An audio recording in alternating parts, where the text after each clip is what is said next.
Philippines 5 piso 2012.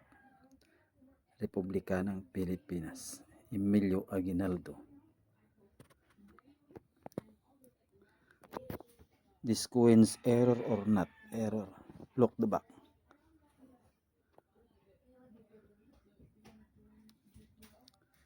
Two star, not 3 star, like this.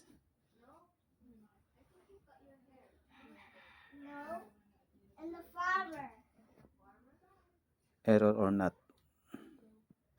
Look. Hey, dude. This is Hey, dude, what you looking at? 2003. This coins And now you're is 2012. And the back is 2 star.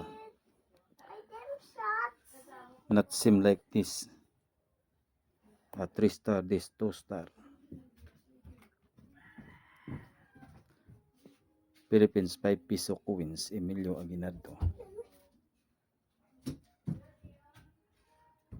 Thank you for watching.